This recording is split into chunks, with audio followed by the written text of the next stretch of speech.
Attacks میں نے بتایا، یہ کبھی ان کے منہ سے سنا تھا کہ یہ ہر ہیومینیٹیرین لاز، ہر ہیومن رائٹس کی وائلیشن ہے؟ کہ آپ کسی اپنے آپ ان کی مدد کر رہے ہیں، آپ قربانیاں دے رہے ہیں، اور وہ آپ بھی بمباری کر رہے ہیں. اور بمباری کس طرح لوگوں کو مار رہے ہیں؟ ایک آدمی 4000 میل سے فیصلہ کرتا ہے کہ جناب یہ دہشت گرد ہے، اوپر سے بٹن دباتا ہے اور وہ نیچے مر جاتے ہیں. ادھر فلمیں بنی ہیں امریکہ کے اوپر، اس کے اوپر ایک میں نے فلم بھی دیکھی ہوئی ہے، یہ جو ڈرون اٹیکس کرتے تھے. کس کو اب کابل میں ڈرون اٹیک ہوا تھا، پہلے رپورٹ آئی جی کہ پتہ نہیں 8 وہ آئیسل کے ممبرز مار گئے، دہشت گرد مار گئے. اگلے دن پتہ چلا جناب ایک آدمی اور اس کے بچے مار گئے. تو آپ کو پتہ ہے کہ کتنی دفعہ قبائلی علاقے کے اندر اس طرح لوگ مرے. ہمارے لوگوں کو کیسے، یعنی 400 ڈرون اٹیکس ایک دم مدرسے میں کر دیا، 80 بچے بیچارے مر گئے، شادیوں پہ اٹیک ہو گیا، کوئی پوچھنے والا نہیں تھا. کیونکہ یہ اپنے پیسے کے غلام ڈرے ہوئے تھے کہ کہیں وہ ناراض ہو گیا تو ہمارا وہ حال نہ ہو جو آج روسیوں کا حال ہو رہا ہے، جو یوکرین کی جنگ کی وجہ سے آج روسیوں کے وہ ضبط کر رہے ہیں اکاؤنٹس ان کے، آج وہ جو ان کے آف شور اکاؤنٹس ہیں، جو ان کی پراپرٹیز ہیں وہ ضبط کر رہے ہیں. تو یہ تو اس لیے کنٹرولڈ ہے، اور اس لیے وہ چاہ رہے ہیں کہ یہ آ جائیں تاکہ پھر سے پاکستان کو جو وہ فیصلہ کریں ہم وہ کریں. تو میں پھر سے اپنی قوم کو کہتا ہوں، ہمیں یہ فیصلہ کرنا ہے کہ ہمیں کس طرح کا پاکستان چاہیے. میں آپ کو آج مجھے افسوس اور تکلیف بھی ہوتی ہے کہتے ہوئے، ہمارے ساتھ ہی ہندوستان آزاد ہوا تھا. میں ہندوستان بھی باقیوں سے بہت بہتر جانتا ہوں، میری دوستیاں بھی تھیں، کرکٹ کی وجہ سے بڑا مجھے رسپیکٹ بھی ملا، پیار ملا.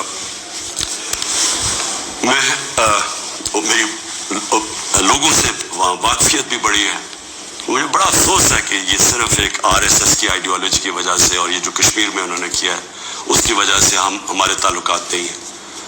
لیکن میں آپ کو یہ کہہ دوں کہ وہ ایک بڑے خوددار قوم ہے. کبھی کسی کی جرت نہیں ہے کہ وہاں اس طرح کی بات کریں. کسی سپر پاور کی جرت نہیں ہے کہ وہاں یہ بھی تصور کر دے کہ جناب وہ یہی کہہ دیں کہ جناب اپنے فورن ریلیشن میں وہ کہیں جو ہم کہہ رہے ہیں. اب دیکھ رہے ہیں وہ روسیوں سے حالانکہ ساری سینکشنز لگی ہوئی ہیں، وہ کہہ رہے جی ہم تیل امپورٹ کرتے ہیں، ہمارے لوگوں کی بہتری ہے. تو عمران خان کا بھی یہی پرابلم ہے. میں یہ کہتا ہوں کہ کسی سے ہماری لڑائی نہیں ہے، نہ میں کسی کا اینٹی ہوں نہ کسی ملک کا اینٹی ہوں. میں صرف یہ کہتا ہوں کہ جو میرے لوگوں کے فائدے کے لیے پہلی چیز وہ ہے، میرے 22 کروڑ لوگوں کے لیے، اس کے بعد میں دنیا کی باقی چیزیں ماننے کے لیے تیار ہوں. لیکن میں اپنے لوگوں کو قربان نہیں کر سکتا کسی اور قوم کی خاطر جو ہم نے وار آن ٹیرر میں کیا ہے. 80,000 اپنے لوگ ہم نے مروائے، ملک تباہ کروا دیا. اب کوئی پوچھے بھی قبائلی علاقے میں، کبھی لوگوں سے تو پوچھے ان کے اوپر گزری کیا تھی. 35 لاکھ لوگوں نے نقل مکانی کی. کبھی کسی نے احساس کیا کہ وہ ساری جنگ میں ہم جو گئے ہیں، کبھی کوئی کمیشن بیٹھی ہے وہ یہ بتایا کہ ہمیں ملا کیا ہے؟ میں آپ کو بتاتا ہوں، ہمارے یہاں جو صاحب اقتدار ہے وہ ڈالرز کے لیے میں آپ کو کہہ رہا ہوں ہمیں جنگوں کے اندر پھنسا دیتے ہیں. ہم جب سوویت یونین کے خلاف جو ہم فرنٹ لائن اسٹیٹ بن گئے تھے، اگر ہم ڈالر امریکہ سے ایڈ لیے بغیر کرتے تو وہ بہت اچھی چیز تھی. ہم پھر اپنے بھائیوں کے لیے، افغانستان کی آزادی کے لیے مدد کر رہے تھے. لیکن جب ہم کہہ رہے ہیں کہ جی یہ پینٹس ہے، ہمیں اتنے پیسے چاہیے، پیسے لے کے جب آپ کسی کے ساتھ شرکت کرتے ہیں وہ آپ کی عزت نہیں کرتے. جیسی وہ ہم افغانستان کا وہ روسی جب وہاں سے گئے 2 سال کے بعد پاکستان کے اوپر سینکشنز لگ گئی. کسی نے نہیں پرواہ کی کہ ہم نے کتنی قربانی دی. 5 لاکھ ریفیوجی، 5 ملین 50 لاکھ پاکستان میں ریفیوجیز تھے. کلشنکوف، سیکٹیرین ٹیررزم، وہ سارا اس کے کسی نے نہیں اپریشیٹ کیا کہ جی پاکستان، بلکہ انہوں نے سینکشن لگا دی کیونکہ وہ ہم تمہیں پیسے دے رہے ہیں، اس لیے کوئی پرواہ نہیں. وہ پھر 9/11 آیا، پھر ہم ان کے ساتھ چلے گئے اور پھر ہم نے کہا جی ہاں ہم بڑی کوئی جنگ لڑ رہے. پہلے ہم فورن آکوپیشن کے خلاف جنگ لڑ رہے تھے، اب ہم کہہ رہے ہیں کہ جو فورن آکوپیشن ہے اس کے خلاف جو لڑتا ہے وہ دہشت گرد ہے اپنے ملک کو. تو کتنی پاکستانوں کی ذلت ملی ہمیں اس میں. کبھی آپ اینالائز کریں کہ اس سے ہمیں فائدہ کیا ہوا، نقصان کیا ہوا. مجھے پتہ ہے کیا نقصان ہوا، اور مجھے پتہ ہے کہ ہمیں سے کوئی فائدہ بھی نہیں اور اپریشیٹ بھی نہیں ہوئے، بلکہ وہاں بھی ذلت اٹھانی پڑی. تو میرا پوائنٹ یہ ہے کہ اس ملک نے کبھی یہ فیصلہ کرنا ہے کہ ہماری فورن پالیسی جب تک ہمارے لوگوں کی بہتری کے لیے نہیں ہوگی، ہم نے کوئی قسم کی فورن پالیسی نہیں بنانی. کیونکہ اب ہمارے 22 کروڑ لوگ ہیں، ہمیں سب سے زیادہ کوشش کرنی ہے کہ کیسے ہم نے اپنے لوگوں کو غربت سے نکالنا ہے. وہ غربت سے ہم تب نکالیں گے جب ہم کسی کانفلکٹ کا حصہ نہ بنیں، جب ہم امن میں شرکت کریں لیکن جنگ میں کسی کے ساتھ شرکت نہ کریں. اگر کوئی کہ بیسس چاہیے تو نہیں ہم بیسس دے سکتے، کیونکہ ہم پہلے مار کھا چکے ہیں اس میں.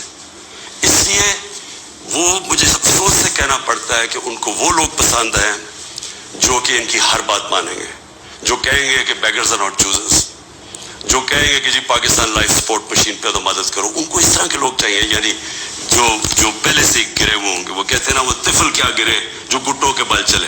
جو گھٹنوں کے اوپر بیٹھے وہ ان کو پسند ہے. لیکن میں اپنی یوتھ سے آج کہنا چاہتا ہوں کہ دیکھیں، آپ کا مستقبل آپ کے ہاتھ میں ہے، ملک کی ساورنٹی آپ کے ہاتھ میں ہے. اپنی جمہوریت کو، اس کی حفاظت کون کرتا ہے؟ کوئی فوج نہیں کر سکتی جمہوریت کی حفاظت، کوئی باہر سے فورن پاور نہیں کر سکتی. قوم اپنی جمہوریت کی حفاظت کرتی ہے، قوم اپنی ساورنٹی کی حفاظت کرتی ہے. یہ جو ہماری ساورنٹی کے اوپر اٹیک ہوا ہے، میں آج آپ کو کہہ رہا ہوں، آج آپ اس کے اوپر سٹینڈ نہیں لیں گے، آگے سے یہ ہوا کرے گا کہ جو بھی آئے گا نا پاور میں، جو بھی آئے گا وہ پھر سب سے پہلے دیکھے گا کہ جہاں کوئی سپر پاور تو ناراض نہیں ہو رہی، اور وہ پھر وہی کرے گا جو وہ چاہیں گے، کیونکہ اس کو ڈر ہوگا کہ انہوں نے 5, 10, 15 ارب روپیہ خرچ کرنا اور میری کرسی الٹا دینی ہے. اور وہ انہیں اپنی پاور بچانے کے لیے پھر وہ سارے، جس طرح یہ ہے کہ بیگرز آر ناٹ چوزرز، اسی طرح کے لوگ آئیں گے. کوئی بھی جب تک قوم اپنی لیڈرشپ کے ساتھ نہیں کھڑی ہوگی اور قوم نہیں کہے گی کہ ہم اپنے ملک کو ایک آزاد ملک دیکھنا چاہتے ہیں، ہماری فورن پالیسی ساورن ہونا چاہیے، ہم اپنے ملک کے مفادات کے لیے، اپنی قوم کے لیے، ہمارے جو لوگ ہیں 22 کروڑ لوگ، ان کے فائدے کے لیے فورن پالیسی بنے گی. اور وہ فورن پالیسی وہ ہے جو ہم سب سے اچھے تعلقات رکھیں. ہم امریکہ کو بار بار ان کو سمجھائیں کہ ہم کوئی میں عمران خان اینٹی امریکن نہیں ہے، لیکن ہم نے بڑی بری حالات دیکھے ہوئے ہیں. ہم نے آپ کی ہم کو ٹیشو پیپر کی طرح استعمال ہونے والی قوم نہیں ہے کہ آپ استعمال کریں اور پھر پھینک دیں. ہم آپ کے ساتھ جو ایک ورڈ ہوتا ہے میوچلی بینیفٹ، آپ کو بھی جس کا فائدہ ہو ہمیں بھی فائدہ ہو. ون سائیڈڈ ریلیشن شپ کسی سے نہیں چاہیے. اور پھر میں کہتا ہوں، ہندوستان کو دیکھ لیں، اتنی کسی کی جرت نہیں ہے، کسی کی جرت تھی کہ اس طرح کی بات کرتے ہیں ہندوستان میں.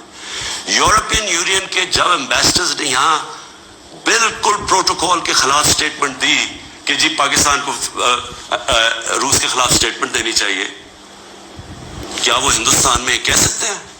کیا ان کی جرت ہے ہندوستان میں ایسی سٹیٹمنٹ دیتے ہوئے؟ کیونکہ ہندوستان ایک ساورن ملک ہے اور ہم ساتھ ہی آزاد ہوئے تھے.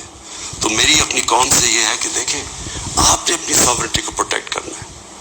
اور میں نے آخر میں اپنی یوتھ سے جو میں بات کرنا چاہتا تھا کہ دیکھیں، میں تو یہ امپورٹڈ گورنمنٹ کو بالکل تسلیم نہیں کروں گا. میں نکلوں گا اپنی قوم کے اندر. میری تو کوئی باپ پولیٹکس میں نہیں تھا، میرا کوئی رشتہ دار یا کوئی میں پولیٹیکل فیملی سے تو تھا نہیں. میں نے تو شروع کی عوام کے اندر نکل کے 14 سال مذاق اڑتا رہا. تھوڑے سے لوگ تھے میرے ساتھ، اور کرتے کرتے اللہ کا کرم ہے کہ ایک دن اللہ نے عوام کے دل میری طرف موڑ دیے اور ایک دم پبلک آنی شروع ہو گئی. اور ابھی جو میں اس کا لاکھ شکر ادا کرتا ہوں کہ ابھی جو ہمارا یہ پریڈ گراؤنڈ میں اسلام آباد میں جو جلسہ ہوا، میرے خیال میں ملک کی تاریخ میں اتنے بڑی ایسی پبلک نہیں نکلی. تو میں تو پبلک نہیں مجھے لے کے آئے ہیں، پبلک کے ساتھ ہی میں نے آنا ہے. میری شاید پاکستان میں کوئی مثال نہیں ہے کہ جب انہوں نے وہ عدم اعتماد میرے اوپر یہ لے کے آئے تو میں نے اپنی اسمبلی ڈسالو کر دی، اپنے آپ کو ڈسالو کر دیا اور عوام کے پاس، میں نے کہا لوگوں کے پاس جاتا ہوں کہ الیکشن کروائے، فیصلہ کر لیں، الیکشن سے الیکٹ کریں لوگوں کو. یہ کیا غلط تھی کہ جی پیچھے سے مل کے کوئی باہر سے کانسپریسی پیسے دے کے کوئی ادھر خرید کے اور جناب آپ وزیر اعظم بن گئے؟ یہ کون سی جمہوریت ہے؟ یہ کس جمہوریت کے اندر اس طرح کے وزیر اعظم بنتے ہیں؟ کیا اس کی کریڈیبلٹی رہ گئی ہے؟ اور سب ایک دوسرے کے اوپر ایسی زبان